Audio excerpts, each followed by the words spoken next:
সারা আলাইহিস সালাতু ওয়াস সালামের সন্তান আদি হতো না। ইব্রাহিম আলাইহিস সালামের বয়স ৮০ হয়ে গেল, কোন সন্তান আদি নাই। হযরত আম্মা জান সারা বললেন, স্বামী আমার, আপনাকে একটা বিবাহ করাই দেই।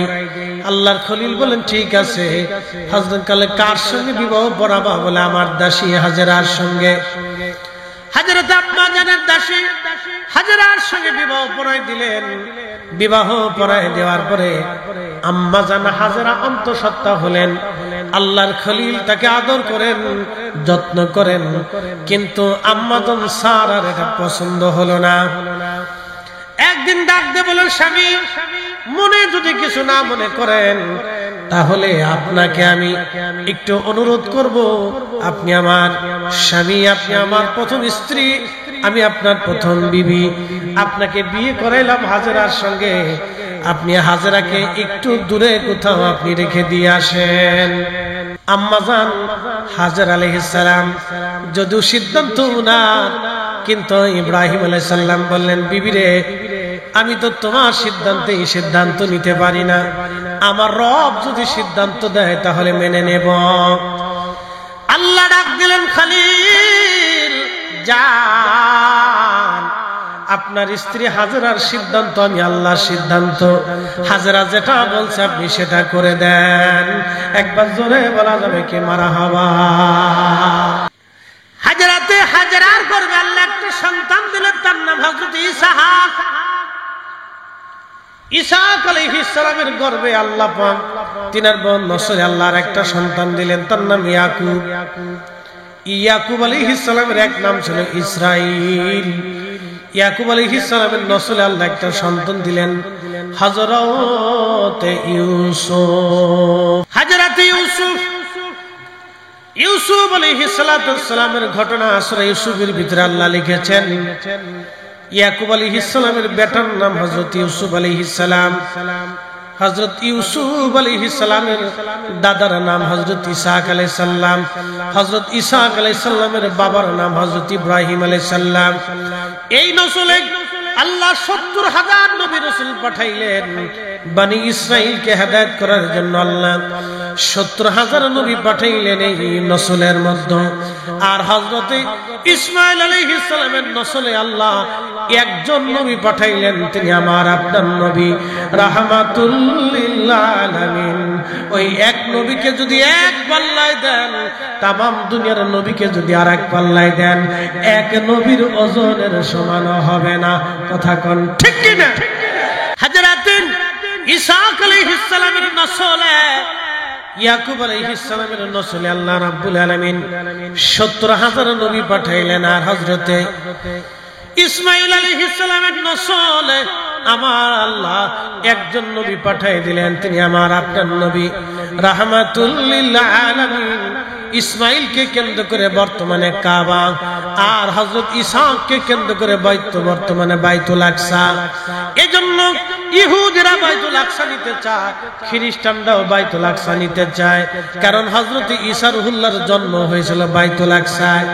ওই বাইতুল আকসাতে মারিয়াম আলাইহিস সালাতু ওয়াস সালাম ছিলেন খাদেমা, হযরত ঈসা আলাইহিস সালামের আম্মা, তিনি এই বাইতুল আকসার খাদেমা ছিলেন। আল্লাহু আকবার। আল্লাহ রাব্বুল আলামিন এই বাইতুল আকসাকে কেন্দ্র করে ৭০,০০০ নবী রাসূল আল্লাহ পাঠাইলেন। খ্রিস্টানরাও কয় বাইতুল আকসা আমাদের, ইহুদিরাও কয় বাইতুল আকসা আমাদের, আমরা মুসলমানরাও কই বাইতুল আকসা আমাদের। আসলে বাইতুল আকসা কাদের? এখন বলে যায় ইহুদি খ্রিস্টানদের বাইতুল আকসা হতে পারে না। আদম সফিউল্লাহ থেকে ঈসা নবী, আমাদের নবী পর্যন্ত সব নবীর উম্মতেরা আসলে মুসলমান। আমরা এক কালিমায় বিশ্বাসী, লা ইলাহা ইল্লাল্লাহ, আল্লাহ ছাড়া আর কোনো ইলাহা নাই, আল্লাহ ছাড়া কোনো মালিক নাই, আল্লাহ ছাড়া কোনো খালিক নাই, আল্লাহ ছাড়া কোনো রব নাই, আল্লাহ ছাড়া কোনো স্রষ্টা নাই, আল্লাহ ছাড়া কোনো রাজ্জাক নাই। কথা বলেন ঠিক কিনা? আর কেউ আছে? আল্লাহ ছাড়া আর কেউ আছে? নাই। আর কি? মনোযোগ দেন, মনোযোগ দেন। ঈসা আলাইহিস হযরতে ইসমাঈল আলাইহিস সালামের নসলে একজন। আল্লাহ ইসমাঈল আলাইহিস সালামকে দিয়ে হাজেরাকে দিয়ে বর্তমান কাবা পাঠাই দিলেন। একটা উটের পিঠে চড়ে আল্লাহর খলিল রওনা হয়ে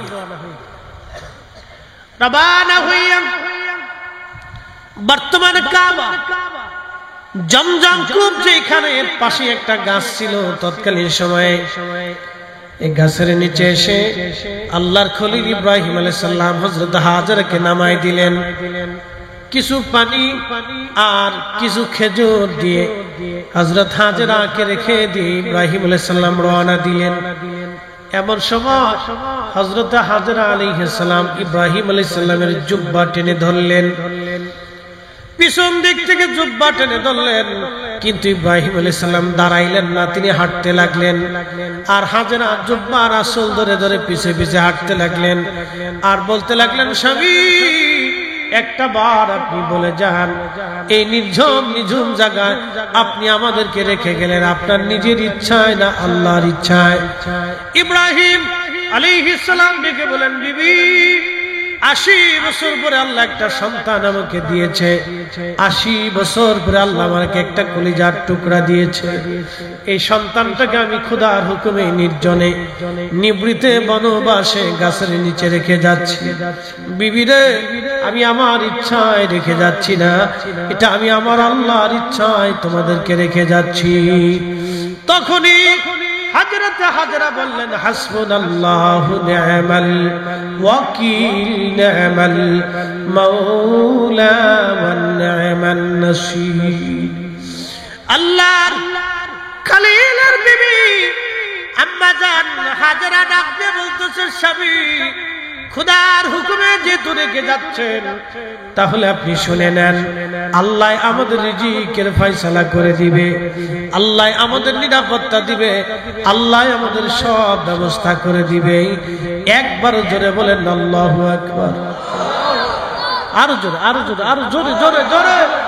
আর আমার দেশে কোন মহিলার সন্তান যদি মারা যায় তাহলে মহিলা চিৎকার করে, আল্লাহ রে তুমি আমার ডারে দেখছো রে, পাশের বাড়ির ডারে দেখো নাই রে। বেটির নজর চলে গেছে পাশের বাড়িটার দিকে, কাঁদতেছে, খুব কাঁদতেছে, পোশাক ছিঁড়ে ফেলতেছে, চুল ছিঁড়ে ফেলতেছে, বিনয় বিনয় গানের সুরে সুরে কান্দে বেটিরা। কোন কোয়ালিটির কান্দা আমি জানি, কোথা থেকে আমদানি হয়েছে তাও জানি। এই কান্দা দিয়ে শয়তানে হাসে, গাহারে সর্বনাশ, খালা কেমনে কাঁদতেছে, গানের সুরে সুরে কান্দে, গানের সুরে সুরে বেটি কাঁদতেছে। কোন সিস্টেমের কান্দা আমি জানি না, শয়তানে হাসে খালা কাঁদতেছে। গানের সুরে সুরে মহিলা কান্না করে। নারী জাতি আম্মা জান হাজরা থেকে ধৈর্য শিখা লাগবে। সেই সময় তিনি একটা শব্দ উচ্চারণ করলেন, হাসবুনাল্লাহু নি'মাল ওয়াকিল নি'মাল মাওলা ওয়া নি'মান নাসীর। আজকে ফিলিস্তিনের বাচ্চাদেরকে যদি আপনি জিজ্ঞেস করেন কেমন আছো, ওরা বলে আলহামদুলিল্লাহ। আমার দেশের বাচ্চাদেরকে যদি জিজ্ঞেস করেন 2 জন 10 জন নবীর নাম কা বলতে পারে না। যদি বলেন 10 জন নায়কের নাম কা, ওরা বলে দিবে। 10 জন গায়কের নাম কা, ওরা বলে দিবে। 10 জন প্লেয়ারের নাম কা, ওরা বলে দিবে। কিন্তু 10 জন নবীর নাম ওরা বলতে পারে না। এটা আমাদের মায়েদের বাবাদের জীবনের ব্যর্থতা। কথা কম না কেন, ঠিক কিনা? এটা আমাদের ব্যর্থতা। আমরা আমাদের সন্তানদেরকে শিখাই না, নিজেরাও শিখি না, নিজেরা মাহফিলে বসি না, বাচ্চাদেরকে মাহফিলে বসাই না। মনে করছে ঘুমাইয়া ঘুমাইয়া জান্নাতে চলে যাব। হ্যাঁ, মানব জীবন করিও গঠন, হাসিবে তুমি কাঁদিবে ভুবন।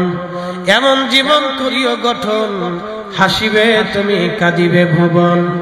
এমন জীবন করিও গঠন, হাসিবে তুমি কাঁদিবে ভুবন। ফিলিস্তিনের বাচ্চাদেরকে যদি বলেন কেমন আছো, ওরা বলে আলহামদুলিল্লাহ। কি অবস্থা তোমাদের? খাও কি? তোমাদের পানিও কি? তোমাদের অবস্থা কি? ওরা ডাক দে বলে হাসবুনাল্লাহু নি'মাল ওয়াকিল নি'মাল মাওলা ওয়া নি'মান নাসীর। আল্লাহর উপর আমাদের ভরসা, আল্লাহ আমাদের জন্য সাহায্যকারী। ফিলিস্তিনের মায়েদের দিকে তাকান, বোরকা ছাড়ে না, দেখবেন সন্তান মরে গেছে কিন্তু হেজাব ছাড়ে না, বাবা মরে গেছে হেজাব ছাড়ে না, স্বামী মরে গেছে হেজাব ছাড়ে না, ভাই মরে গেছে হেজাব ছাড়ে না, বোন মরে গেছে হেজাব ছাড়ে না, মা মরে গেছে হেজাব ছাড়ে না। পরিবারের সবাই শহীদ কিন্তু নারীর হেজাব ছাড়ে না, নারী বোরকা ছাড়ে না। একসাথে বলবেন আল্লাহু আকবার। না না হয় না, আর একসাথে বলেন আল্লাহু আকবার।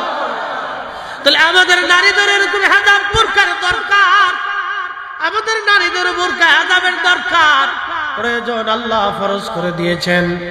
মনোযোগ দিয়ে শুনিয়া যান। হযরতে ইব্রাহিম আলাইহিস সালাতু ওয়াস সালাম ইসমাঈলকে রেখে চলে গেলেন। যাওয়ার সময় সহিহ বুখারীর কিতাবুল আম্বিয়ার মধ্যে এসেছে, যখন ইসমাঈলকে রেখে চলে যাচ্ছিলেন বহুদূর ফিরে তাকায় দেখলেন আর ইসমাঈল এবং হাজেরাকে দেখা যায় না। তখনই তিনি কাবার দিকে ফিরে দুই হাত বাড়ায় দিয়া বললেন, এ রাব্বি, তোমার হুকুমে বিজবন নির্জনে আমি আমার সন্তান স্ত্রীকে রেখে যাচ্ছি। আল্লাহ, তুমি তাদের জন্য উত্তম রিজিকের ফয়সালা করো, এই জায়গাটা তুমি আবাদি বানায় দাও, কিয়ামত পর্যন্ত এই জায়গাটা তুমি আবাদি বানায় দাও এবং এটা হেদায়েতের কেন্দ্রবিন্দু তুমি বানায় দাও।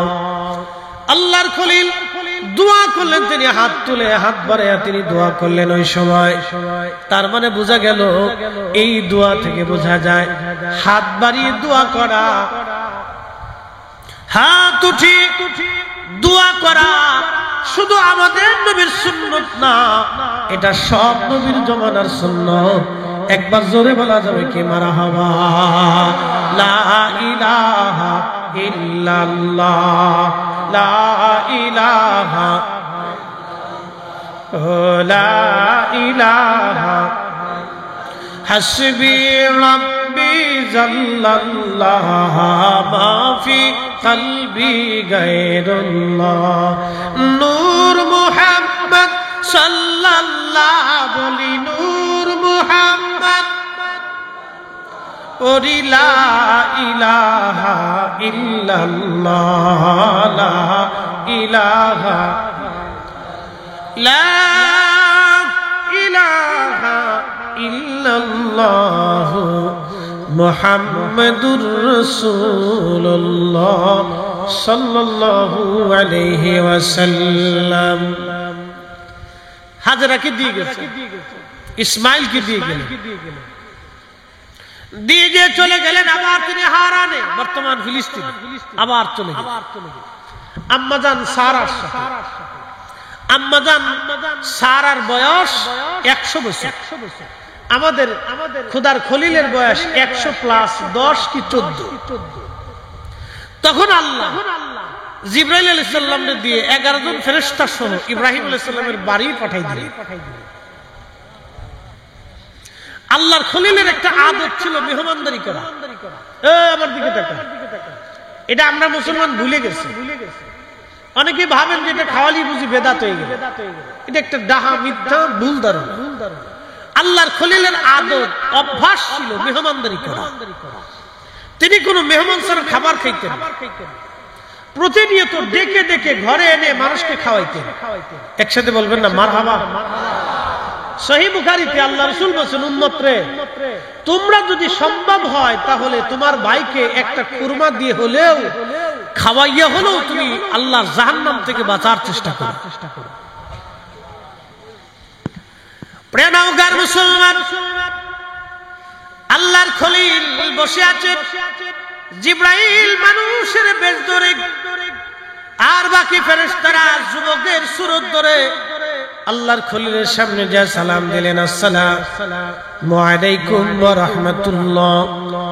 সালামের জবাব দিলেন, তোমরা কারা? বলে, আমরা আল্লাহর মেহমান, আপনার কাছে আসছি হে খোদার খলিল। আল্লাহর খলিল তাদেরকে বসতে দিলেন, বসতে দিয়ে ভিতরে যায় হযরত আম্মাজান সারাকে ডাক দিয়ে বলেন, সারা রে, আমার বাড়ি আল্লাহর পক্ষ থেকে মেহমান আসছে, দ্রুত গতিতে তুমি রান্না করো। বলে, কি রান্না করব? বলে, আমি একটা ছাগল জবাই করে দিয়ে যাচ্ছি, তুমি রুটি বানাও। ছাগল জবাই করলেন আল্লাহর খলিল, জবাই করে গোশত বানিয়ে দিয়ে গেলেন। আম্মা জান সারা দাসীবাদী নিয়ে রান্না বান্না শুরু করে দিলেন। রান্না বান্না হয়ে গেল, উত্তম খাবার গোশত এবং রুটিগুলি সামনে এনে দিলেন। আল্লাহর খলিল বিসমিল্লাহ বলে শুরু করলেন। মেহমানদেরকে বলেন আপনারাও বিসমিল্লাহ বলে শুরু করেন। একসাথে বলবেন না মারহাবা? আজকে মেহমানদের আসেনিও আলহামদুলিল্লাহ কম খাওয়াবেন, বেশি করে কম। বিপরীত কোন ফতোয়া নেই, খাওয়াবেন বেশি করে দিন। হ্যাঁ না হাসির কিছু নেই, জিলাপি খান আর বাতাসা খান, খাওয়াবেন। আপনার হালাল বস্তু যা পারেন খাওয়াবেন। মানুষকে খাওয়াইলে রিজিক কখনো কমে না। আমরা হলাম এই কুটিল মনের ছোট আত্মা। আমি একদিন কুমিল্লাতে এক মাহফিলে ওমানের যিনি প্রধান গ্রান্ড মুফতি, ওনার অ্যাসিস্ট্যান্ট ছাত্র, তো ওনার একসাথে এক মাহফিলে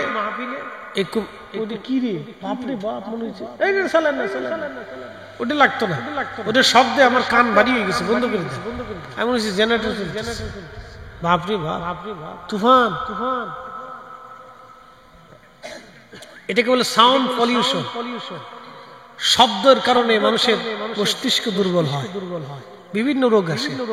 সাউন্ড পলিউশন, নয়েজ পলিউশন, বাতাসের অসুবিধা। শোনেন, এই যে আমাদের দেশে এত রোগ ব্যাধিকে জানেন, খাবারে ভেজাল, খালি শুধু খাবারে ভেজাল, আবহাওয়ার সমস্যা। আপনি এই শরীরটা নিয়ে 1 মাস তাইফে থাকবেন, দেখবেন আপনার চেহারা চেঞ্জ হয়ে গেছে। আপনি দার্জিলিং চলে যান, 1 মাস থাকেন, দেখবেন চেহারা চেঞ্জ হয়ে গেছে। আপনি 2 বেলা খাবেন, কিন্তু চেহারা সুন্দর হয়ে যাবে, স্বাস্থ্য সুন্দর হয়ে যাবে, ত্বক সুন্দর হবে।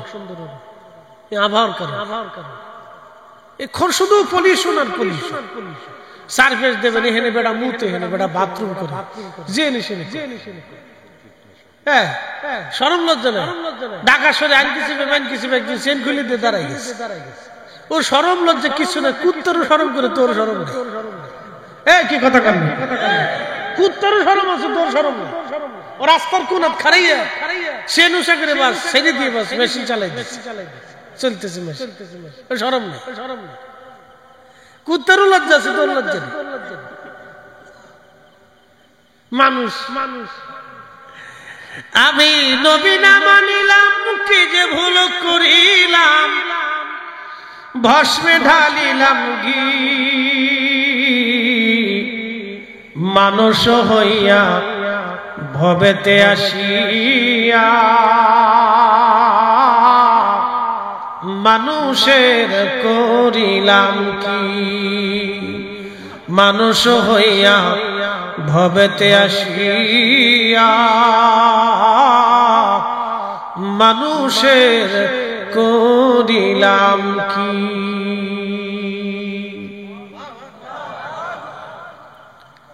প্রিয় নওগাঁবাসী, খুবই মনোযোগ দিয়ে শুনিয়া যান। খোদার খলিলের কথা বলছিলাম, অনেক বড় লম্বা ওয়াজ। আল্লাহর খলিলের ওয়াজ আমাদের একটু শোনার দরকার। আমার মালিক, আমার মাওলা মেহমান পাঠাইলেন। খোদার খলিল সামনে মেহমানদেরকে খাবার দিলেন। আল্লাহ রাসূল হুজুরে করিম বললেন, আমার উম্মতেরা, তোমরা মানুষকে খাওয়াবা, তুতঈমুত তুআম, বেশি বেশি খাওয়াও। যারা মানুষকে খাবার খাওয়ায়, তাদের ঘরের দরজা দিয়ে আল্লাহ রিজিক পাঠায়। কখনো আমার মালিক তার অভাব পাঠায় না। তার বাস্তব প্রমাণ যদি দেখতে চান, ফরিদপুরে আমার পীর মুর্শিদের বরগাহ যায় দেখে আসবেন। কোটি কোটি মানুষ প্রত্যেক বছরে খাবার খায়। একটা বেলার জন্য আমার মালিক খাবারের কমতি দেয় নাই। একবার জোরে বলা যাবে কি মারহাবা? কোরআন বলতেছে, ওয়াতারযুকু মান তাশাউ বিগাইরি হিসাব।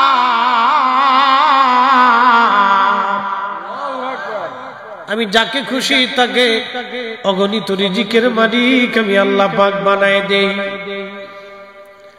যাকে খুশি তাকে রিজিকের দৌলতওয়ালা বানায় আমি আল্লাহ। আল্লাহ রাসূল বলেন উম্মত তোমরা খাওয়াইবা। আল্লাহ নবী সাহাবী ছিলেন আবু হুরায়রা রাদিয়াল্লাহু আনহু। একদিন এসে নবীজিকে বললেন হুজুর আমার একটা ব্যাগ আছে থলে। ওনার একটা থলে ছিল এরকম ব্যাগ, সব সময় এটা উনি মাজার সাথে বেঁধে রাখতেন, কাঁধে ঝুলিয়ে রাখতেন। একটা থলের ভিতরে কিছু খেজুর এনে আবু হুরায়রা বললেন ইয়া নবী আল্লাহি আমি বড় অভাবী ব্যক্তি, নবী গো একটু দোয়া করে দেন আপনি আমার এই খেজুরের জন্য, আল্লাহ যাতে বরকত দেয়। আমার নবীজি খেজুর গুলি হাতে নিয়ে বলেন আল্লাহ আমার আবু হুরায়রার খেজুরের মধ্যে তুমি বরকত দিয়ে দাও। আবু হুরায়রা রে বিসমিল্লাহ বলে তুমি হাত ঢুকাইবা, আবার হাত বের করে নিয়ে আসবা, সাবধান প্রয়োজন মতো খেজুর আনবা, খেজুর বের করবা, ভিতরে কি আছে কিন্তু তুমি দেখতে যাবা না, নিজে খাইবা, মদিনার অসহায় গরিব মানুষকে তুমি খাওয়াইবা। আবু হুরায়রা বললেন ওই দিন থেকে বিসমিল্লাহ বলে তাবারুক খেজুর আমি ভিতর থেকে নিয়ে আসতাম, আবার আমি ব্যাগ লাগিয়ে দিতাম, প্রয়োজন হলে ক্ষুধা লাগলে আবার বিসমিল্লাহ বলে আমি খেজুর নিয়ে আসতাম, আবার লাগাই দিতাম, নিজে খাইতাম, মদিনার মানুষ আমি খাওয়াইছি একটানা 16 বছর পর্যন্ত নিজে খাইলাম, 16 বছর পর্যন্ত মদিনার মানুষ খাওয়াইলাম, একটা দিনের জন্য খেজুরের কমতি পড়ে নাই।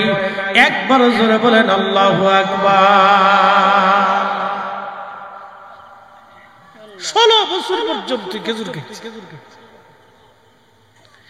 উসমান গনি নূরাইনকে মসজিদের ভিতরে যখন বিদ্রোহীরা বেঈমানরা ওনাকে শহীদ করতে যান, ঠিক তখনই উসমানকে বাঁচাইতে যাইয়া হযরত আবু হুরায়রা ওই ভিড়ের মধ্যে দস্তা ওই খেজুরের টুকরাটা তিনি হারিয়ে ফেলে দিয়েছিলেন, আর কোনদিন ওই খেজুরের টুকরাটা পান নাই। যতদূর সম্ভব নিজে খাবেন, অন্যকে খাওয়াবেন, খাওয়াইলে রিজিক কমে না, মেহমানদারি করলে রিজিক কমে না। আল্লাহ রাসূল বলেন উম্মত রে তোমার ঘরে 4টা রহমত যায়, অথচ তুমি 4টার বেলায় বেজার হও। 1 নম্বরে কারো ঘরে যদি মেয়ের জন্ম হয় তাহলে বুঝবা আল্লাহ রহমত গেছে। 2 নম্বর কারো বাড়ি যদি মেহমান যাইতে বুঝলা রহমত গেছে। 3 নম্বর কারো শরীরে যদি রোগ হয় তাহলে বুঝবা রহমত গেছে। 4র্থ নম্বর যদি আকাশ থেকে বৃষ্টি হয় তখন বুঝবা আল্লাহ রহমত গেছে। এই 4টা কারণেই মানুষ বেজার হয়ে যায়। দেখবেন প্রচন্ড গরম আবার বৃষ্টি, বেশি বৃষ্টি হলে অনেকে বেজার হয়, আল্লাহ সকালে বৃষ্টি দিল, সকালে না দিয়ে দুপুরে দিলেও তো পারত, দুপুরে বৃষ্টি দিলে আরেক দলকে দুপুরে না দিয়ে রাত্রে দিলেও তো পারত, রাত্রে দিলে আরেক দলকে আল্লাহ রাত্রে দিলে সকালে দিলেও তো পারত। কি কথা কন্টাকে বেজাল কি আমাদের ভিতরে না আল্লাহর ভিতরে? জোরে কর, বেজাল আমাদের ভিতরে। আল্লাহ কোরআন বলতেছে যাহারাল ফাসাদু ফিল বাররি ওয়াল বাহরি বিমা কাসাবাত আইদিন নাস লিযীকাহুম বা'দাল্লাযী আমিলু লাআল্লাহুম ইয়ারজিউন। আল্লাহর কোরআনে আল্লাহ বলেন জলার স্থলে বিপদ, প্রচন্ড খরার দুর্ভিক্ষ, কঠিন মুসিবত আমি আল্লাহ তোমাদের উপরে চাপাই দেই। আমি আল্লাহ নিজের ইচ্ছায় চাপাই না, এগুলি তোমাদের দোহাতের রুজি। তোমরা অপরাধ করো, গুনাহ করো, সেই জন্য আমি রব তোমাদের উপরে গজব আযাব চাপাই দেই। এই যে প্রচন্ড গরম, একসঙ্গে 18 কোটি মানুষকে আল্লাহ শাস্তি দিলেন, এগুলি সব আমাদের গুনাহের কারণে আল্লাহ শাস্তি দিচ্ছে। কথা কন না কেন? আমাদের গুনাহের কারণে আল্লাহ শাস্তি দিছে। একসাথে ঘুমাইতে দিছে না 18 কোটি মানুষ। কে লুঙ্গি গরমে খুলেও ফেলেছে, দূর রেখে লাভ নেই। হাই হাই হাই হাই, হ্যাঁ গ্রামে তো অনেক জায়গায় কারেন্ট থাকে না, কি মুসিবত গেছে কয়দিন, ওরে মুসিবত, বাপ রে বাপ। আল্লাহ লুঙ্গি পর্যন্ত খুলে ফেলেছে, যা খুলে আলা দেখ কেমন লাগে। সর্বময় ক্ষমতার মালিক কে? আমাদের অপরাধের জন্য আমরা এই শাস্তির আওতার ভিতরে আছি। আচ্ছা বলেন তো, আপনাদেরকে আজকে কয়েকটা কথা বলি। সংবাদে শোনা যায় মাঝে মধ্যে ছোট্ট শিশু মেয়েরা ধর্ষিতা হয়। ছি ছি ছি, আপনি একটু চিন্তা করেন, মানুষ এই কাজ করে, মানুষ কুত্তা জীবনে কোনোদিন দেখেন নাই একটা শাহবালক কুত্তা নাবালক কুত্তার সাথে দর্শন করে? জীবনে দেখছেন? হ্যাঁ, একটা গরু জীবনে দেখছেন? আরে গরু, ছাগল, ভেড়া, বকরি, কুত্তা, বিলেই, এই বাঘ ভাল্লুক জীবনে চাপ করে নাই, মানুষ তাই। তো আল্লাহর আকাশ থেকে বৃষ্টি কেমনে আসবে? পাথর পড়ার কথা ছিল বৃষ্টির বদলে। কথা কর না, পাথর পড়ার কথা, বৃষ্টি হতো দূরের কথা, পাথর পড়ার কথা। যা কুত্তা, বিলি, ছাগল এগুলি তো কল্পনা করে, তা মানসিক। একদিন এক ছেলে আমাকে বলল ট্রান্সজেন্ডার বুঝেন? ইংরেজিতে বলে ট্রান্সজেন্ডার, বাংলা বলে সমকামী। সমকামী বুঝছেন? পুরুষে পুরুষে অকাম, নারী নারী অকাম। ছি ছি ছি। কুত্তা জীবনে দেখছেন পুরুষ কুত্তায় অকাম করছে? হ্যাঁ, এটা মানুষে করে। এই মানুষে এই কাজ করার জন্য কমে লুত, আরে বাহারে মায়ের মরা সাগর জর্দানে এখনো আছে। সারা পৃথিবীর সমুদ্রের পানি লুনা, আর বাহারে মায়ের সমুদ্রের পানি 10 গুণ বেশি লুনা। ওখানে মানুষ ডুবে না, কোনো প্রাণী বাঁচে না, কোনো কীট পতঙ্গ হয় না। আল্লাহ ওই জাতিকে মাটির সাথে দাবিয়ে দিয়েছে শুধু সমকামিতার জন্য, ট্রান্সজেন্ডারের জন্য। আমাকে একদিন এক ছেলে ফোন দিয়ে বলতেছে, হুজুর আমি ট্রান্সজেন্ডারের সদস্য ছিলাম, প্রত্যেক দিন আপনার ওয়াজ শুনে আমি আল্লাহ আমার হেদায়েত দিয়েছে। একসাথে বলবেন না আল্লাহু আকবার। হেদায়েত কে আমি দিব? কে দেয়? কে দেয়? এই যে আপনারা অনেক সময় অনেকেই এই যে আমাদের দরবার শরীফ নিয়ে বাজে কথা বলে যে ওখানে কেন যায়। আমি আপনাদেরকে একটা পরিসংখ্যান দিয়ে যাই, আজকে বলে যাই। ওখানে ধরেন সারা বাংলাদেশে মহিলা পুরুষ দিয়ে 80 লক্ষ মুরিদ আছে। সারা বাংলাদেশে, সারা ওয়ার্ল্ড 80 লক্ষ। আচ্ছা, 80 লক্ষ মানুষের ভিতরে 40 লক্ষ তো মানুষ নামাজ পড়ে না? দুরূদ শরীফ পড়ে না? জিকির আজকার করে না? নারীরা কম বেশি হলো 40 লক্ষ হলো, তো এই 40 লক্ষ নারীর ভিতরে 10 লক্ষ হলো তো বোরকা পরে। কি কথা কর না? পরে না? তাহলে এখানে গেলে কি পজিটিভ আছে না? কথা কর না কেন? পজিটিভ আসেনি? এই যে কয়জনই হোক, 10 জনের ভিতরে 5 জন হলো তো নামাজ, 5 জন হলো তো আল্লাহ জিকিরে বসে, মাহফিল করে, ভালো কাজ করে, সুদ থেকে মুক্ত আছে, ঘুষ খায় না, হারাম খায় না, মানুষের মাথায় বাড়ি দেয় না, চুরি করে না, ডাকাতি করে। খালি মন্দটা দেখেন, ভালোটা দেখবেন না। এগুলো আমাদের হচ্ছে ধ্যান ধারণা, বুঝতে পারছেন? আমরা সবসময় শুধু নেগেটিভটা চিন্তা করি, অনেক সময় পজিটিভ চিন্তা করি। কারণ কি আমি আপনাদেরকে আজকে বুঝাই। আপনাদের গ্রামের নাম কি? খরদুয়াশ। খরদুয়াশে নওগাঁ থেকে এক ভদ্রলোক আসছে, তো এই রাস্তা দিয়ে হেঁটে যাওয়ার সময় ওই সামনে বাজার ধরে, তো বাজারে যাওয়ার সময় লোকে জিজ্ঞেস করে সালামালাইকুম, বাংলা সালাম, আরবি সালাম, মুরব্বী আপনার তো এইদিকে কোনোদিন দেখছি না, বাড়ি কোথায়? বলে আমার বাড়ি নওগাঁ। তো এই খরদুয়াশে কি জন্য আসেন? বলে আব্দুল করিম সাহেবের বাড়ি আসছে। বলে কারণ কি?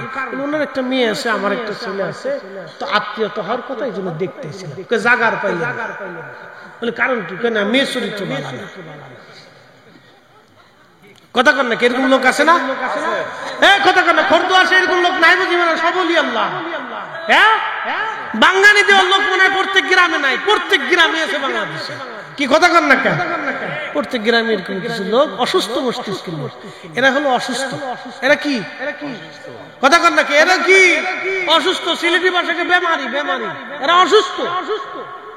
এটা সার পোকা, সমাজের কি উই পোকা, তেলা পোকা। তারপরে যে সুইসিয়া, আপনাদের দেশে কি কয়? সুইসা কয় না, যেটা গন্ধ ছড়া। কি কয় এলাকায়? কি কয়? চিকে। এটা সমাজের চিকে, খালি গন্ধ ছড়ায় না। কথা কর না কেন? এগুলো সমাজের চিকে। কথা কি আমি খারাপ বলতেছি ভাই? এগুলো সমাজের কি চিকে, এগুলো খুব গন্ধ ছড়ায় না, গন্ধ ছড়ায়, চিকে। মনে রেখে আমার কথা একবার কাটছে ক্লিয়ার, বাকি ঝুঁকি রাখতেছি। আমাদেরকে মানুষ হইতে হবে। আল্লাহ আমাদেরকে মানুষ করে দুনিয়াতে পাঠিয়েছে, উত্তম সুরত দিয়েছে, ভালো আকৃতি দিয়েছে। দিয়েছে, ভালো খাবার আল্লাহ দিয়েছে, মানুষ হয়ে মুসলমান হয়ে কবরে যেতে হবে। কথা বলেন ঠিক না বেঠিক? আমাদের সবার জন্য কোরআন একটাই। কথা কন না, জোরে বলেন। সব পীরের মুরিদের কোরআন কয়টা? সব কওমের বংশের সব মুসলমানের কোরআন কয়টা? নবী কয়জন? সুন্নত কয়টা? উনার জন্য ডান হাত দিয়ে খাওয়া সুন্নত, আমার জন্য ডান হাত দিয়ে খাওয়া সুন্নত। আমরা হুইদে বেহুদে ঝগড়া করি, আজের ঝগড়া, কাজের নিয়ে ঝগড়া করি। যদি আমরা ঝগড়া করতাম তুই নামাজ পড়িস নাকি, ও ৮ রশি গেল না ১৫ রশি গেল, চিন্তা তো আপনার না। আপনি কখন তুই যে রশি যায় আমার নামাজে, তুই আমার ভাই, কি কথা কর না কেন? তুই আমার প্রতিবেশী, তুই নামাজ যা। আমার কথা কি ভেজাল আছে? সে যে পীরের কাছে যাক, তুই আমার ভাই, তুই নামাজ যা, তুই যা, অসুবিধা না, তুই নামাজ যা। আমাদের কাজ হলো আপনি যদি জায়গা বলি না লিখেছে সব সব অন্য সন্ধ্যায় সেই ওকে ধর তুই চলে যা, কি হলো আজকাল থেকে ফেরা আর জীবনে দেখা সাক্ষাৎ এগুলি করা, এগুলি আমাদের কাজ। আমাদের কাজ হচ্ছে উদউ ইলা সাবিলি রাব্বিকা বিল হিকমাতি ওয়াল মাউইদাতিল হাসানা, ভালো কথা দিয়ে, উত্তম শব্দমালা দিয়ে, হিকমত দিয়ে মানুষকে আল্লাহর দিকে ডেকে আনা, জিকিরে বসা, ভালো কাজ করানো। কথা কন নাকি ঠিক না? কষ্ট হইতেছে? তার একটু সময় কি চলবে? হ্যাঁ, নওগাঁয় প্রথম আসছি, চলবে? তাহলে একসাথে জোরে বলেন তো আল্লাহু আকবার। না না, একসাথে হাত উঁচু করে জোরে বলেন, আর জোরে আল্লাহু আকবার ওয়ালিল্লাহিল হামদু বিসমিল্লাহির রাহমানির রাহিম।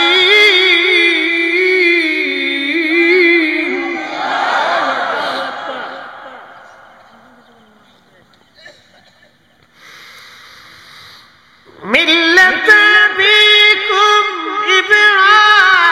ইব্রাহিম ওয়া সাম্মাকুমুল মুসলিমিন।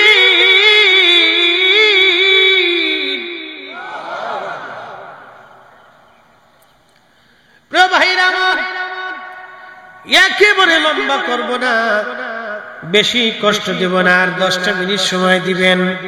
হযরত ইব্রাহিম আলাইহিস সালামের কথা বলছিলাম, একটু কুরবানির দিকে নিয়ে যাব আপনাদেরকে। কেন, কিভাবে তিনি আল্লাহর হুকুম মান্য করেছিলেন। যুবকরা তোমরাও শুনে যাও, পিতামাতার প্রতি কিভাবে আনুগত্য হতে হয়। একটা কথা মনে রাখবেন, আমার পীর মুর্শিদের দরবারে যারা গেছে তাদেরকে কখনো আপনারা বেয়াদব পাবেন না, অবশ্যই তাদেরকে আদবের মধ্যে পাবেন। ছেলেরা আদবের ভিতরে দেখবেন, মেয়েদেরকেও আদবের মধ্যে পাবেন। কারণ আমাদের দরবারের প্রথম সবক, তরিকতের প্রথম সবকের নাম আদাব। এই যে ফরিদি সাহেব কাজকে আপনারা দেখেন, জনপ্রিয়তা আল্লাহ আমাকে আকাশচুম্বী দিয়েছেন। বাংলাদেশের এমন কোন সেক্টর নাই, এমন কোন জায়গা নাই যেখানে না গেলে আমাকে মানুষ না চিনে। রাস্তাঘাটে, চার দোকানে, বিড়ির দোকানে, পানের দোকানে, সব জায়গায় আল্লাহ আমারে চিনায়। অফিস আদালত, পুলিশ, বিডিআর, আর্মি, সেনাবাহিনী, বিমান বাহিনী, নৌবাহিনী, এমন কোন সেক্টর যেখানে নাই, না গেলে আমার অনুসারী না আছে, সুয়াজিন শ্রোতাবিন্দু না আছে, যেখানে যাই দুই একজন মিলে যায়, হুজুর আপনার ওয়াজ শুনি। কিন্তু আমি যখন আমার পীর মুর্শিদের দরবারে যাই, আমি এখনো পায়খানা, পেশাবখানা সাফ করি গোপনে। এটা আমি প্রকাশ করি না, কাউরে দেখতে দেই না। কারণ আমি ছাত্র জীবন থেকে কাজ করে আসছি, এখনো করি, এই জন্যই করি, আমার আত্মার সাফের জন্য করি। ওইখানে গেলে, রাস্তাঘাটে যেখানে হোক, আমি কখনো বড়ত্ব দেখাই না, জনপ্রিয়তার ভাব আমি দেখাই না, সাধারণ হালতে থাকি, সবার সাথে মিশে থাকার চেষ্টা করি বাবা। কারণ দুনিয়া অল্প দিনের জন্য, আজকে যদি মারা যায় কালকে সন্ধ্যার আগে কবরস্থ হবে। আমি ফরিদি কেন?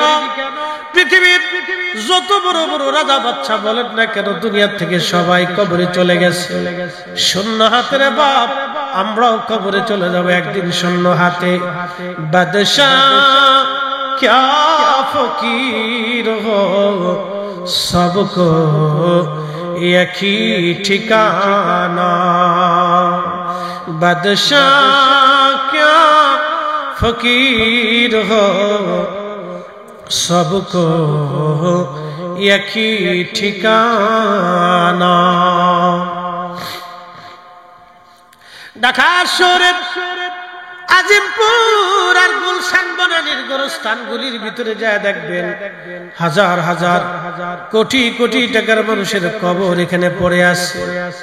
কার কবর কোন জায়গা নিশ্চিহ্ন হয়ে গেছে, সীমানা পর্যন্ত হারিয়ে গেছে, কবরের চিহ্ন পর্যন্ত।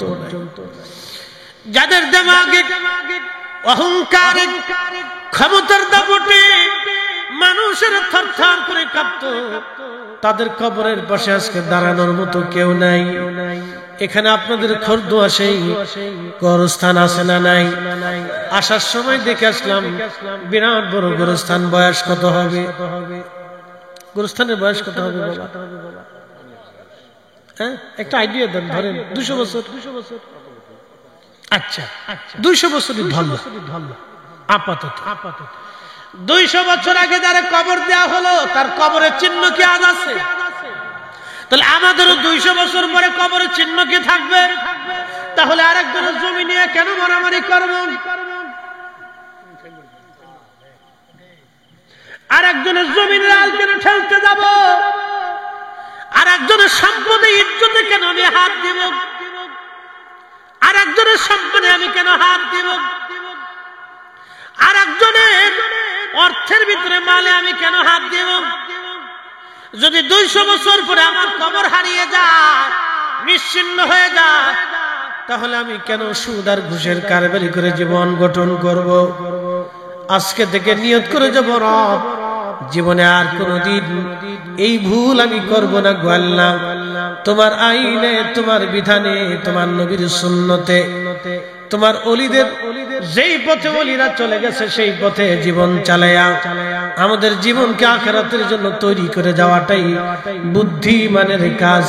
যারা তৈরি করে গেছে তারাই বুদ্ধিমান, যারা তৈরি করলো তারা দুনিয়াতে শ্রেষ্ঠ। দেখেন কত শাহজালালের কবর মাটির সাথে মিশে গেছে, কিন্তু সিলেটের শাহজালাল ইয়ামানি মুজাদ্দিদের মাজারে এখনো কোটি কোটি মানুষ প্রত্যেক বছরে জিয়ারতে যায়।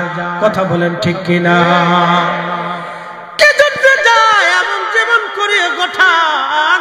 হাসিবে তুমি, কাঁদিবে ভুবন। আল্লাহকে এমন ভাবে তারা সন্তুষ্ট করে গেলেন, দুনিয়ার মানুষ তাদের জন্য দোয়া করার জন্য যায়।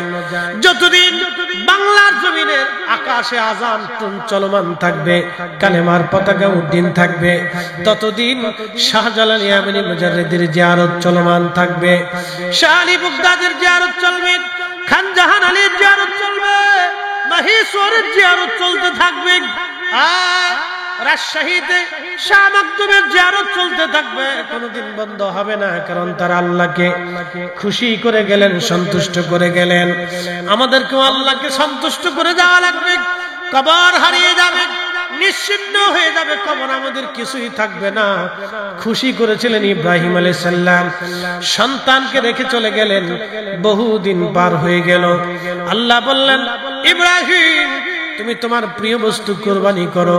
ইব্রাহিম আলাইহিস সালাম সুদূর ফিলিস্তিন থেকে, বর্তমান ফিলিস্তিন, তখন নাম ছিল হারান, এই হারান অঞ্চল থেকে নিজে উটের পিঠে চড় হয়ে ইব্রাহিম আলাইহিস সালাম বর্তমান বাইতুল্লাহতে আসলেন।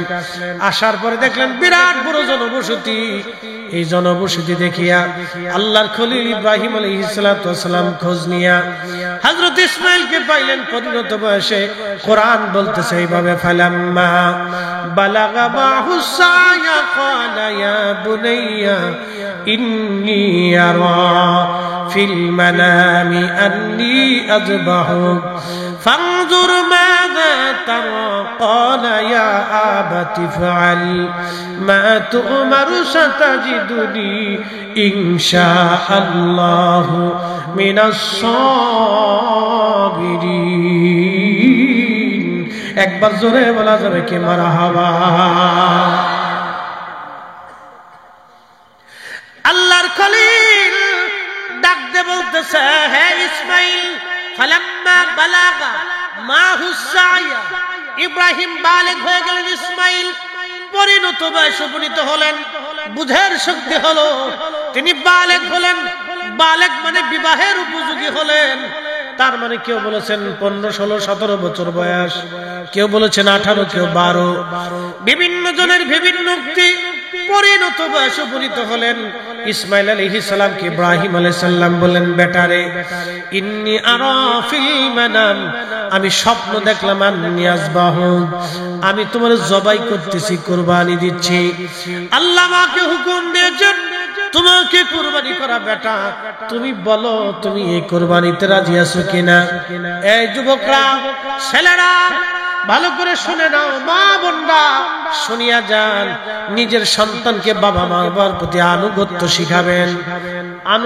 শিখাবেন মুরব্বিদের প্রতি সম্মান শিখাবেন তাজিম শিখাবেন যদি আপনি তাজিম না শিখান তাহলে এই বাচ্চা ভবিষ্যতে বেয়াদব হয়ে যাবে এজন্য আমাদের তরিকতের প্রথম সবকের নাম হলো আদব আদব আদব যারা নাই সে বেয়াদব আর বেয়াদব যত বড় আলেম হোক না কেন ওই বেয়াদবের 4 পয়সাও সমাজে মূল্য নাই কথা কর না কেন ঠিক কিনা আচ্ছা আপনাদের মসজিদের ইমাম সাহেব যদি হুজুরে ধমক দেয় মুরব্বি বাবা যদি ধমক দেয় তাহলে আপনারা মানবেন না ইমাম সাহেব রাখবেন না তো সবাই কি বলবো যে ইমাম সাহেব লোক বালা না তার আদব নাই ধরেন আর কি আমি একটা উপমা দিলাম ইমাম সাহেব কিন্তু সম্মানিত তিনি আলেম তিনি সম্মানিত ব্যক্তি তিনি জানলে বলা তিনি আলেম কিন্তু তারপরে আপনার কাছ থেকে হৃদয় থেকে শ্রদ্ধা উঠে গেল কারণ কি সেই মুরব্বির সাথে বেয়াদবি করছে তার মানে বোঝা গেল আদবহীন লোক যত বড় আলেম হোক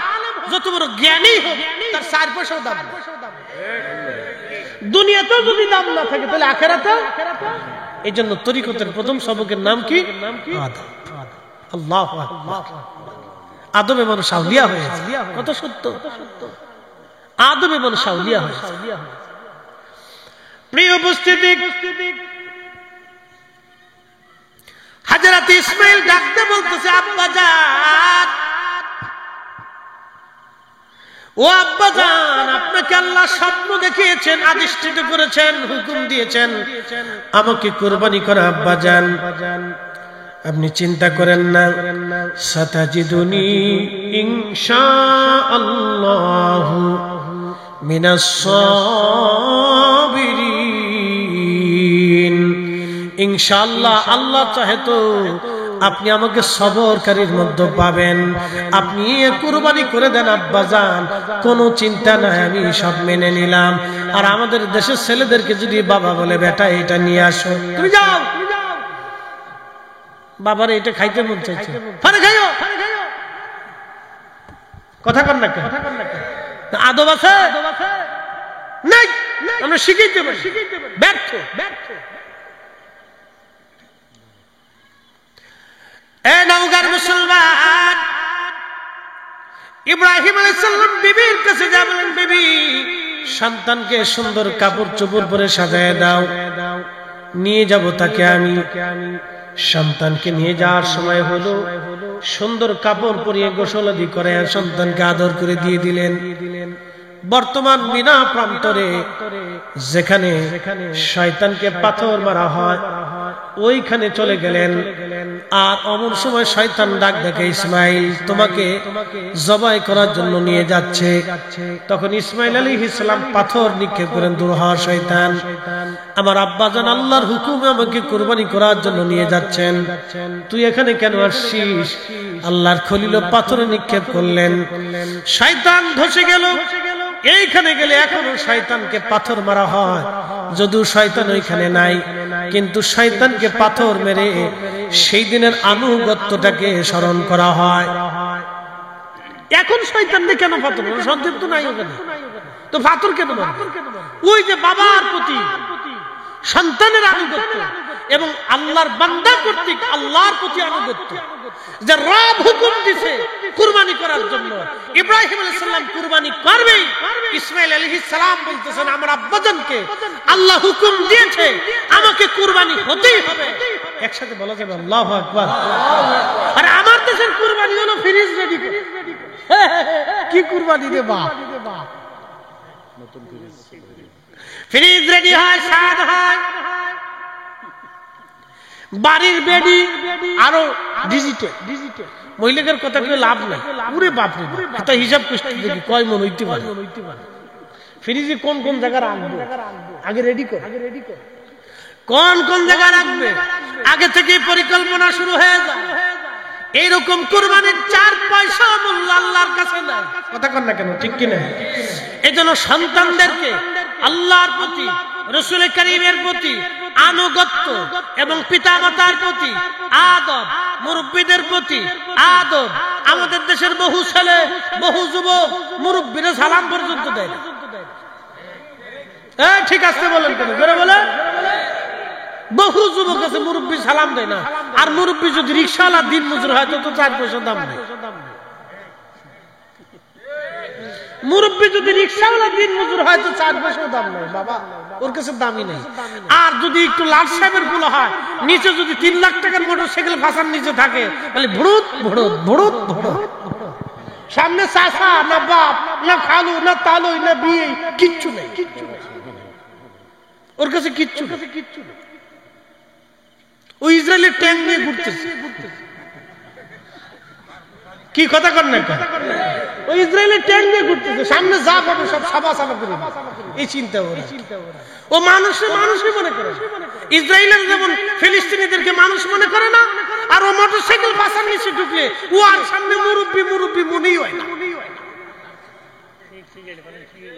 কি কথা কর না, এগুলোর মা সন্তানরা আদব সব কিচ্ছু শিক্ষা দেয়। ওটার খালি এই জন্ম দিয়ে ইঁদুরের মতো খালি খালি খাওয়াইছে, ইঁদুরের মতো খাওয়াইছে।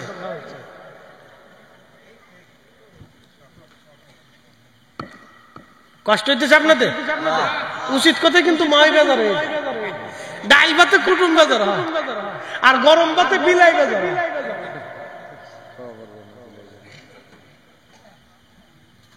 বাবাজি, আগামী প্রজন্ম অন্ধকারের দিকে নিমজ্জিত হচ্ছে। আপনাদের প্রত্যন্ত গ্রাম অঞ্চল কেমন জানি না, শহর অঞ্চলগুলির ভিতরে ঢুকলে খালি বাম বাম বাম বাম বাম বাম বাম। কি যে অবস্থা, কোনটা বেড়া কোনটা বেডি মাঝে মধ্যে চিনা যায়। বেডার প্যান্ট বেডি লয়ে গেছে, বেডি জিন্সের প্যান্ট পরে, শার্ট গাইছে, বুঝা যায় না কোনটা বেড়া আর কোনটা বেডি। চলতেছে শরম লজ্জা। কুত্তাও মাঝে মধ্যে চাইয়ে চিন্তা করে, হা রে তোরা মানুষই চোখকে। কুত্তা এবং চাইয়ে চিন্তা করে তোরা মানুষই চোখকে। চলতেছে এগুলি এক ধরনের অসুস্থতা। কি কথা কর না, এগুলি কি অসুস্থতা। সারা দেশের মানুষের কারো লুঙ্গি আছে, কারো জুব্বা আছে, কারো প্যান্ট শার্ট আছে, ভালো সুন্দর পোশাক পরে চলতেছে। পুরুষের পোশাক। তুই বেডি মানুষ হইয়া পুরুষের পোশাকে টানতে চটকে। তুমি মহিলা হইয়া পুরুষের জিন্সের প্যান্ট নিলা কা? তুমি নারী হইয়া জিন্স পুরুষের শার্টটা তুমি গেঞ্জিটা নিয়ে গেলা কা? তুই এত কিছু নিয়েছো, তো লুঙ্গিটা নিলা না কা?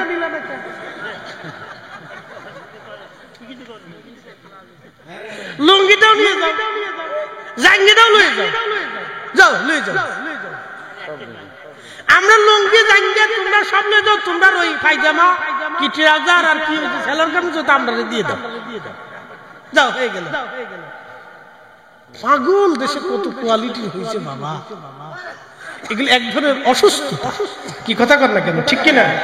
নারী নারীর পোশাকে থাকবে, পুরুষ পুরুষের পোশাকে থাকবে।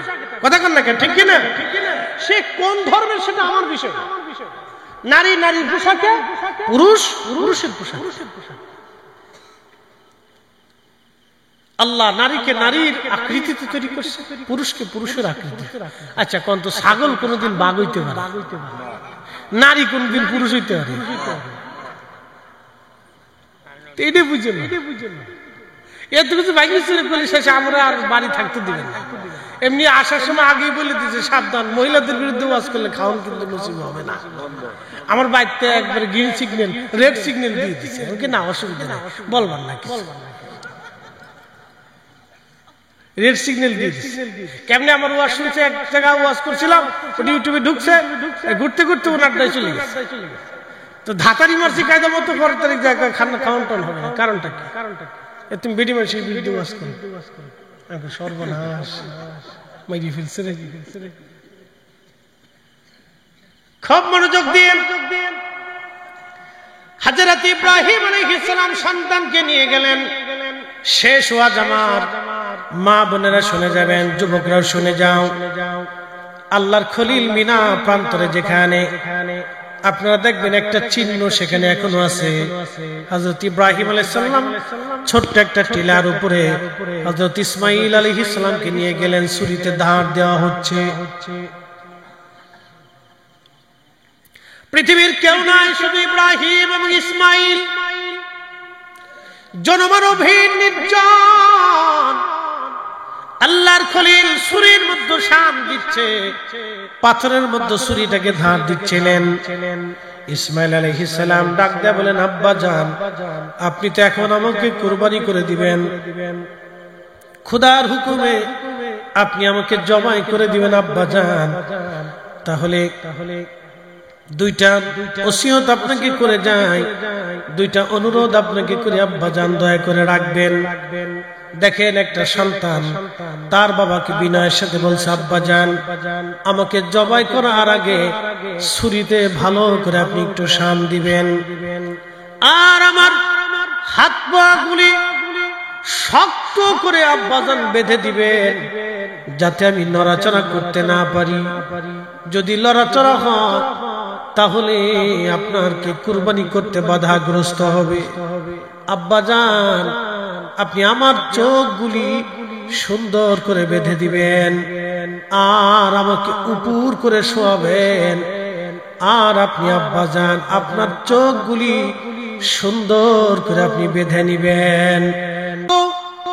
চোখগুলি এই জন্য বাঁধবেন, আপনি যদি চোখে দেখে আমার চেহারার দিকে তাকাইয়া জবাই দিতে যান, সন্তানের মায়ায় পড়ে আপনার জবাই নাও হতে পারে। খোদার হুকুম মানতে আপনার এই হুকুম মানতে আপনার অসুবিধা হতে পারে গো আব্বা জান।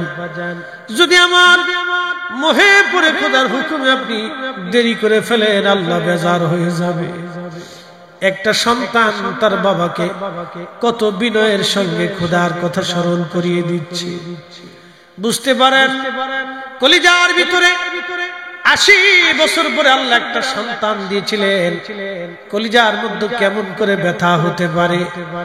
সন্তান বলতেছিল, আব্বা জান আমার জামাটা খুলে নিয়ে যাবেন, মায়ের কাছে পৌঁছাইবেন, মাকে বলবেন মা যেন আমার জন্য দোয়া করে। এই জামাটা দেখে দেখে আম্মা যেন আমাকে দোয়া করে দেয়, মা যেন আমাকে দোয়া করে দেয়। যুবক বন্ধু, হযরত ইসমাঈল আলাইহিস সালামের কথাগুলি শুনে ইব্রাহিম আলাইহিস সালামের কেমন লাগতে পারে, কিন্তু একটাই কথা, খোদার হুকুম আজকে পালন করতেই হবে। আল্লাহর হুকুম আজকে পালন হবে, কুরবানি। পৃথিবীতে সর্বপ্রথম তিনি এইভাবে যিনি খোদার হুকুম পালন করতে গেলেন, আল্লাহর খলিল হযরত ইসমাঈল আলাইহিস সালামের চোখ বাঁধলেন, হাত পা গুলি বেঁধে ফেললেন, আর নিজের চোখ বেঁধে ফেললেন তিনি, যাতে ইসমাঈলকে দেখা না যায়। আল্লাহু আকবার। ছুরি মাথার উপর উঠাইয়া বিসমিল্লাহি আল্লাহু আকবার বলে যখন ছুরি ইসমাঈল আলাইহিস সালামের গলা বরাবর চালাইতে লাগলেন, নামাইতে লাগলেন, জিবরাইল বলতেছিল, হুজুর আমি তখন আল্লাহ পাকের আরশে মুআল্লার নিচে সিদরাতুল মুনতাহার পাশে ছিলাম। আমার মালিক ডাক দিছে, জিবরাইল তাড়াতাড়ি জান্নাত থেকে 40 বছর ধরে যে দুম্বাটা লালন পালন হয়, জান্নাতি ঘাস দুম্বা খেয়ে যে দুম্বাটা লালিত পালিত হচ্ছে, ওই দুম্বাটা নিয়ে আমার ইসমাইলকে ছুরির নিচ থেকে সরাইয়া আমার খলিলের ছুরির নিচে দুম্বাখানা চালায় দাও। একবার জোরে বলা যাবে আল্লাহু আকবার। কুরবানি ছুরি পড়তেছিল বিসমিল্লাহি আল্লাহু আকবার বলে, ছুরি পড়তেছিল বিসমিল্লাহি আল্লাহু আকবার বলে। জান্নাত থেকে দুম্বা টান দিয়ে জিবরাইল বলে, হুজুর এত দ্রুত গতিতে আমি আসছিলাম, ওই দিন আমার কষ্ট হয়েছিল নবী গো। আমি দ্রুত গতিতে জান্নাত থেকে দুম্বা নিয়ে ছুরি পড়ার আগে ইসমাইল আলাইহিস সালামকে টান দিয়ে সরাইয়া দুম্বাখানা ছুরির নিচে চালাইয়া দিলাম। ইব্রাহিম আলাইহিস সালাম চোখ বাঁধা অবস্থায় দুম্বার গলার মধ্যে ছুরি চালাই দিলেন। দুম্বা কেটে যাবে হয়ে গেল, গল গল করে রক্ত পড়তে লাগলো। খুদার খলিল মনে করছেন সন্তান কুরবানি হয়ে গেছে। আহা, উনি যখন ছুরি উঠাইয়া চোখের পট্টি বাঁধনটা খুলে দেখলেন, দুম্বা ছটফট করে ডান দিকে তাকায় দেখেন জিবরাইল আর ইসমাইল আলাইহিস সালাম দুইজন দাঁড়ায় দাঁড়ায় মুস্কি মুস্কি হাসতেছে। একবার জোরে বলা যাবে আল্লাহু আকবার। আল্লাহ কি ধন চায় না মন চায়? জোরে বলেন, আরো জোরে বলেন, কি চায়? আল্লাহ মন চায়, মন মন মন, হৃদয় আনুগত্য আল্লাহ চায়, আনুগত্য আল্লাহ চায়, আনুগত্য চায়, আনুগত্য চায়, প্রেম চায়, ভালোবাসা চায় আল্লাহ। আল্লাহ ভালোবাসা চায় বান্দার থেকে। এই জন্য বান্দা যখন হাইয়া আলাস সালাহ বলার পরে হেঁটে হেঁটে হেঁটে হেঁটে, এই যে মুরব্বী বাবাজিরা বৃদ্ধকালে যখন লাঠির উপরে ভর দিয়ে হেঁটে হেঁটে হেঁটে হেঁটে মসজিদের দিকে যায়, আল্লাহ ডাক দেয়, ফেরেশতারা আমারে বান্দা বানাইতে নিষেধ করেছিলে, দেখ আমার বান্দা আজকে বৃদ্ধ হয়ে গেছে। লাঠির উপরে ভর দিয়ে মুয়াজ্জিন হাইয়া আলাস সালাহ বলার পরে আর দেরি করে নাই, আমারে বান্দা এইভাবে এই টুকনো কালে বৃদ্ধকালে আমার বান্দা লাঠির উপরে ভর দিয়ে আমার এই বান্দাটা আমি খোদার আনুগত্য প্রকাশের জন্য আমার ঘরে হাজিরা দেওয়ার জন্য আসতেছে। এ ফেরেশতারা, তোমরা না আমার বান্দা তৈরি করতে নিষেধ করছিলা, যা তোরা সাক্ষী থাক, আমি আমার এই বান্দার জীবনের সব গুনাহগুলি আমি আল্লাহ মাফ করে দিলাম। একবার জোরে বলা যাবে আল্লাহু আকবার। আল্লাহ কি সম্পদ চায় না হৃদয় চায়? হৃদয় থেকে প্রেম। ইব্রাহিম আলাইহিস সালামের মহব্বত চাইছিল, তিনি মহব্বত দিতে গেছে। আহা, সন্তান কি বিনতির সাথে বলতেছিল, আব্বু চোখটা বেঁধে নিয়ে না, আমার জামাটা খুলে আম্মাকে দিন, মা যেন দেখে দেখে আমার জন্য দোয়া করে। আহা, সেই কঠিন সময়ে ইব্রাহিম আলাইহিস সালাম খোদার হুকুমের প্রতি, আনুগত্যের প্রতি অনড় ছিলেন। আমাদেরকেও আল্লাহর বিধানের প্রতি অনড় থাকতে হবে, আল্লাহর আনুগত্যের দিকে, নবীর গোলামের দিকে আমাদেরকে নিয়োজিত করতে হবে। কথা বলেন ঠিক না ঠিক? প্রিয় উপস্থিতি, সময় দীর্ঘতায় আপনাদের কষ্ট হবে। আমি যে কথাগুলি আপনাদের সামনে আজ উপস্থাপন করেছি আমলে পরিণত করার চেষ্টা করবেন। কথা লম্বা বাড়াবো না, তাবারক কাছে নিয়ে যাবেন, খেয়ে যাবেন। আমি আগেই বলেছি আপনাদেরকে যে সবকিছুর নেগেটিভ ভাবাটা ঠিক না, পজিটিভ দেখতে হয়। আল্লাহ মিলেমিশে থাকার তৌফিক দান করুন। সকলে বলেন আমিন। আসেন আমরা নবীজিকে